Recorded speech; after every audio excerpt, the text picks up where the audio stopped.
KFC chicken తయారీకి కావాల్సిన పదార్థాలు ముందుగా ఫ్రెష్గా కడుక్కున్న చికెన్ 750 గ్రామ్స్, కారపొడి, తగినంత ఉప్పు, ధనియాల పొడి, గరం మసాలా, కొద్దిగా మిరియాల పొడి, కలుపుకోవడానికి అవసరమైనటువంటి పెరుగు. తర్వాత మనం తీసుకున్న అన్ని ఇంగ్రీడియంట్స్ని ఇందులో కలిపేసేయాలి. తర్వాత వీటిని బాగా మిక్స్ చేసుకోవాలి లైక్ దిస్.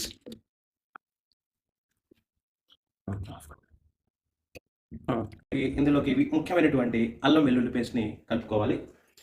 ఈ విధంగా వేసి బాగా దీన్ని మిక్స్ చేయాలి లైక్ దిస్.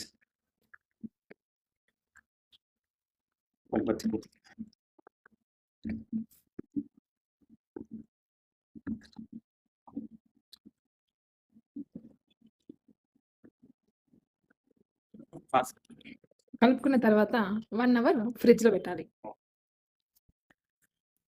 ఫ్రిడ్జ్లో నుంచి తీసిన 1 గంట తర్వాత చికెన్ ఇలా ఉంచుకొని ఇప్పుడు మనకు కావాల్సినటువంటి కేఎఫ్సీకి కావాల్సినటువంటి మిక్సర్ని మనం తయారు చేసుకోవాలి. ఇందులో ఇది మైదా పిండి తీసుకోవడం జరిగింది, 1 కప్పు మైదా పిండి తీసుకోవడం జరిగింది. తర్వాత దాన్ని వేసుకోవాలి. ఓకే, తర్వాత ఇది కార్న్ ఫ్లోర్, మీరు కావాలంటే కొద్దిగా ఎక్కువ వేసుకోవచ్చు. ఈ రెండింటితో పాటు కొద్దిగా కారపొడి, ధనియాల పొడి, సాల్ట్, ఈ మూడింటిని కూడా ఇందులో మిక్స్ చేసుకోవాలి. ఆల్రెడీ మనం చికెన్లో కూడా సాల్ట్ వేయడం జరిగింది.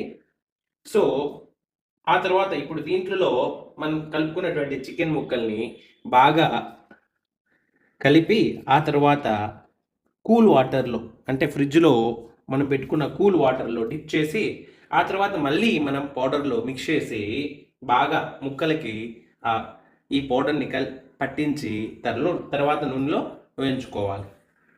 దాంతో మనకు కావాల్సినటువంటి కేఎఫ్సి తయారవుతుంది. ఇప్పుడు బాగా కలుపుకున్న చికెన్ ముక్కల్ని ఇందులో బాగా ఈ విధంగా పట్టించుకోవాలి.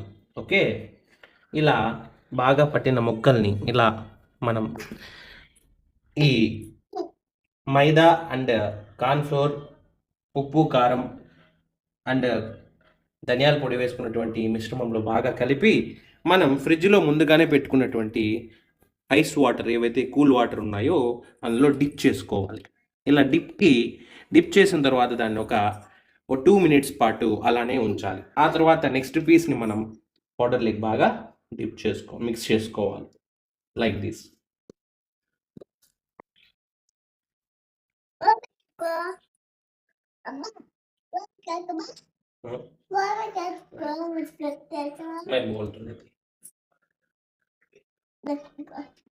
సో 2 మినిట్స్ తర్వాత మనం డిప్ చేసుకున్నటువంటి పీస్ని ఇందులో నుంచి తీసేసి అగైన్ మళ్ళీ ఆ పౌడర్లోకి ఈ చికెన్ పీస్ని బాగా ఈ విధంగా ముక్కకంతా పట్టేటట్లు మిక్స్ చేసుకోవాలి లైక్ దిస్.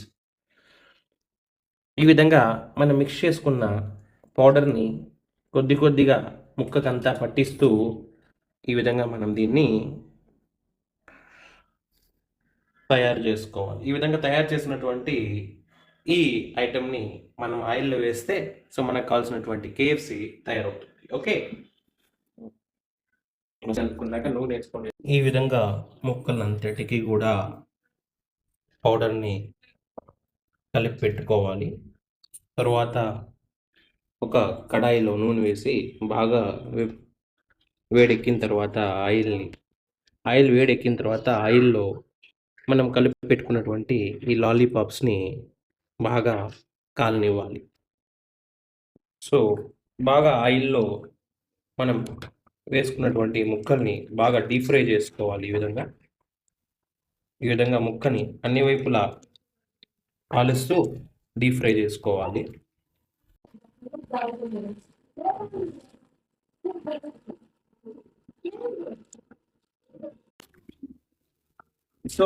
ఈ విధంగా మనకు కేఎఫ్సి తయారైంది. చూసుకున్నట్లయితే చాలా క్రిస్పీగా కేఎఫ్సి తయారైంది. నేను ఏ విధంగా అయితే చెప్పానో ఆ ప్రాసెస్లో మీరు చేస్తే కేఎఫ్సి చికెన్ మీకు కేఎఫ్సి చికెన్ ఇంట్లోనే తయారు చేసుకోవచ్చు. దాన్ని మనం సాస్తో కనుక తింటే చాలా అద్భుతంగా ఉంటుంది. సో నేను మా ఆవిడకి ఇష్టమైనటువంటి కేఎఫ్సీని ఈరోజు తన కోసం తయారు చేయడం జరిగింది. సో ఎలా ఉందో మీ అందరికీ నచ్చింది అనుకుంటున్నాను. Thank you.